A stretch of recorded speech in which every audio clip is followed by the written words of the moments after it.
दोस्तों ये कहानी है एक वर्तिका नाम की महिला की, जिसने कभी सोचा ही नहीं था कि उसका 11 साल का बेटा राघव एक किसी गंभीर बीमारी से भी जूझ सकता है। दरअसल राघव बहुत हंसमुख था, लेकिन कई दिनों से काफ़ी कुछ बदल चुका था। वो बार बार पानी मांगता था, रात में कई बार वो बाथरूम जाता था और स्कूल से आते ही वह थककर सो जाता था। वो अपनी माँ से बार बार बोलता था कि माँ मुझे बहुत प्यास लगती है, और उसकी आवाज़ में बहुत मासूमियत थी।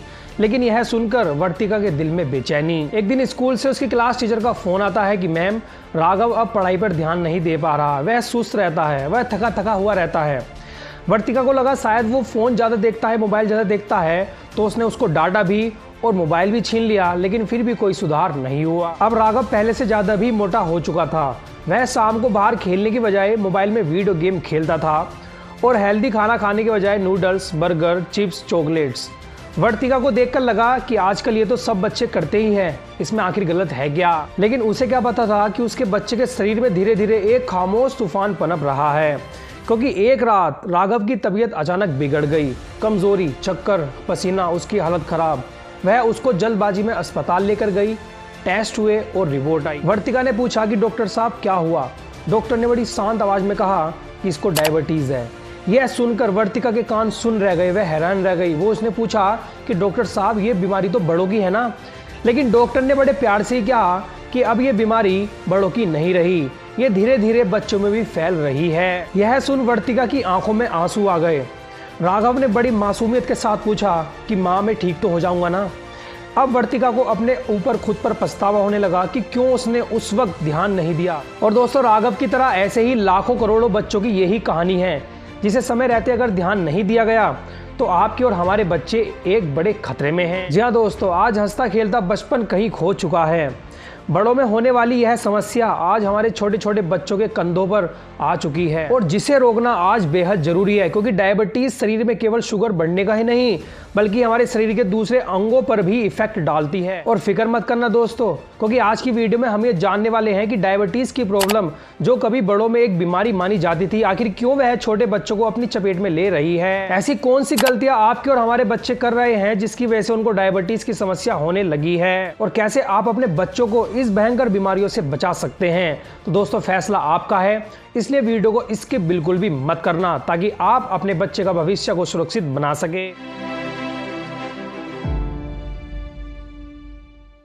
Hello everyone, my name is Aman Rajput, और आप सभी हेल्दी, फिट और एक्टिव रहे, इसके लिए मैं आपके लिए वीडियो लाता रहता हूं। इसलिए अगर अभी तक आपने चैनल को सब्सक्राइब नहीं किया, इसलिए पहले चैनल को सब्सक्राइब जरूर कर दे। तो सबसे पहले आइए समझते हैं कि आखिर ये डायबिटीज की बीमारी है क्या। तो आसान भाषा में समझते हैं दोस्तों कि दरअसल जो हम खाना खाते हैं उसके अंदर जो ग्लूकोज की मात्रा होती है, यानी शुगर मौजूद होती है, वो डाइजेस्ट होने के बाद हमारे खून में जाती है।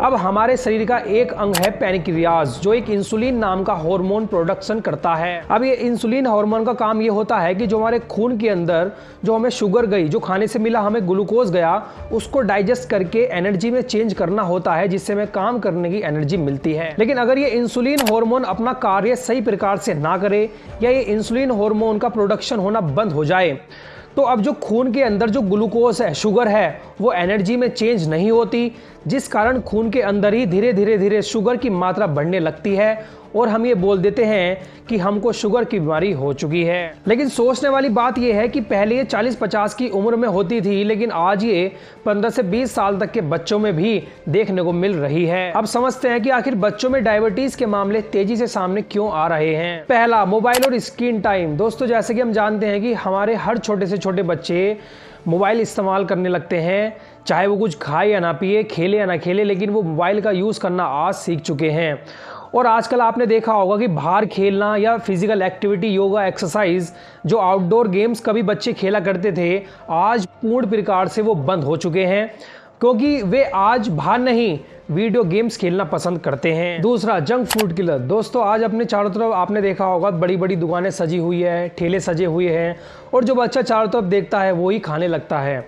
और हम भी आजकल जंक फूड का ज़्यादा सेवन करने लगे हैं, तो हमारे बच्चे भी पीछे क्यों रहेंगे। और जंक फूड का ज़्यादा सेवन करना मतलब हेल्थ और बॉडी का दोनों का खराब हो जाना। तीसरा पॉइंट है हमारा प्यार। दोस्तों जब हम किसी अपने बच्चे को प्यार दिखाते हैं, तो हम प्यार के नाम पे पता क्या करते हैं, उसको एक टॉफ़ी ला कर देते हैं, उसको एक प्यारी सी चॉकलेट ला कर देते हैं जिसमें हाई शुगर क्वांटिटी मौजूद होती है। अगर आपने चॉकलेट खाई हो तो 1 या 2 बाइट में आपका मुंह इतना मीठा हो जाता है, यानी फिर आपका उसका खाने का मन भी नहीं करता, कितनी ज़्यादा शुगर की क्वांटिटी उसमें मौजूद होती है। और हम प्यार में यही तो करते हैं। अगर हमें किसी बच्चों के लिए कोई गिफ्ट लेकर जाना है तो हम क्या लेकर जाते हैं? टॉफ़ी या चॉकलेट। चौथा है फैमिली प्रॉब्लम। दोस्तों, अगर आपकी फैमिली में डायबिटीज़ की समस्या पहले से ही है तो इसका इफेक्ट आपके बच्चों पर भी जरूर पड़ सकता है। यानी अगर आपके दादा पापा इनमें अगर डायबिटीज़ की समस्या है तो आपके बच्चों में भी डायबिटीज़ की समस्या हो सकती है। अब जानते हैं कि ऐसे कौन से लक्षण यानी सिम्टम्स हैं जो ये शो करते हैं कि बच्चे के अंदर डायबिटीज़ की समस्या हो सकती है। दोस्तों, अगर आपका बच्चा पानी ज़्यादा बार बार पीता हो, टॉयलेट बार बार जाता हो, कुछ काम करने से पहले ही जल्दी वो थक जाता हो, सुस्त रहने लगता हो, उसका वजन एकदम से या तो बढ़ने लगा हो या घटने लगा हो सकता है कि बच्चे के शरीर में शुगर लेवल बढ़ रहा हो। अगर आपको ऐसे लक्षण दिखाई दे तो आपको तुरंत टेस्ट करवाना जरूर चाहिए। अब आते हैं इस वीडियो के सबसे इंपॉर्टेंट पार्ट पर कि आखिर आप अपने बच्चे को इस भयंकर बीमारी डायबिटीज से कैसे बचा सकते हैं। How to protect your child from this diabetes disease. सबसे पहला काम, कम से कम आपको अपने बच्चे को कम से कम 30 मिनट तो कोई ना कोई फिजिकल एक्टिविटी जरूर करवानी है। यानी आप वॉकिंग करवाए, रनिंग करवाए, एक्सरसाइज करवाए, योगा करवाए, यानी कुछ ना कुछ फिजिकल एक्टिविटी होना बेहद ज़रूरी है ताकि उसका शरीर एक्टिव रहे, बॉडी में ब्लड सर्कुलेशन उसका बेहतर होगा। खून के अंदर अगर कोई गंदगी हो, शुगर हो तो वो एनर्जी में चेंज होने लगेगी। और जब हम एक्सरसाइज करते हैं तो हमारे सभी ऑर्गन्स अपना काम सही प्रकार से करते हैं और हमारी बॉडी में रिलीज होने वाले सभी हार्मोन्स भी बैलेंस रहते हैं। सेकंड है अच्छा खान पान। देखो फ्रेंड्स, आजकल हमारे बच्चे या हम भी जंक फूड से नहीं बच सकते, लेकिन उनकी ज़्यादा मात्रा हमारे लिए बेहद खतरनाक है। तो अगर आपका बच्चा ज़्यादा जंक फूड का सेवन करता है तो आज उस पर ध्यान देना शुरू करें, रोक दे। साथ ही मैंने देखा है कि कुछ बच्चे ऐसे होते हैं कि रोज़ कोल्ड ड्रिंक का सेवन करते हैं और मैं आपको बता दूं कि लगभग 100 ml कोल्ड ड्रिंक में कम से कम 7 से 8 चम्मच शुगर क्वांटिटी मौजूद होती है। यानी 1 गिलास अगर बच्चे ने कोल्ड ड्रिंक पी तो 7 से 8 चम्मच शुगर उसके पेट में चली जाती है। इसके बजाय अच्छा खान पान यानी फल सब्जियों का सेवन करें, उसको आप दलिया दे या घर पर ही चॉकलेट की जगह आप मावे के लड्डू बना सकते हैं। घर पर ही अपनी मिठाइयाँ बनाइए जो सेफ है, जो सुरक्षित है।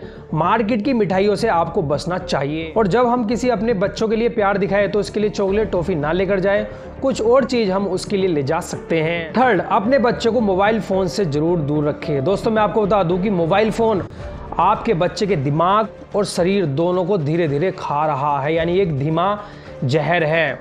अगर आपका बच्चा ज़्यादा मोबाइल का इस्तेमाल करता है तो उसकी आंखें कमज़ोर होना तय है, उसमें चिड़चिड़ापन, उसका माइंड धीरे धीरे वीक होने लगेगा कि वो जरे से प्रेशर को भी हैंडल नहीं कर पाएगा। माइंड के साथ साथ उसकी बॉडी, उसकी हेल्थ तो खतरे में है ही। यानी अगर आपका बच्चा ज़्यादा इस्तेमाल करता है तो उसको आज ही स्ट्रिक्ट होकर प्यार बिल्कुल भी ना दिखाए। आपका बच्चा रोए या गाए, लेकिन उसको ज़्यादा मोबाइल आपको देखने नहीं देना। आप उसकी एक लिमिट सेट कर सकते हैं कि आप अपने बच्चे को कम से कम 30 मिनट तो केवल दे सकते हैं, क्योंकि जैसा बच्चा चारों तरफ देखता है तो आप उसको मोबाइल से दूर भी नहीं रख सकते। तो 30 मिनट एक बच्चे के लिए काफ़ी है। स्ट्रिक्ट होकर उससे ज़्यादा बिल्कुल भी ना दे। चौथा पॉइंट, यानी आपके परिवार को भी अपनी कुछ आदतों को बदलना जरूर होगा, क्योंकि दोस्तों बच्चे वही करते हैं जो चारों तरफ सीखते हैं और देखते हैं। फॉर एग्जाम्पल, अगर आप सुबह उठकर योगा करते हैं तो 100% चांस ये है कि धीरे धीरे आपका बच्चा भी आपको देखकर योगा करना सीखने लगेगा।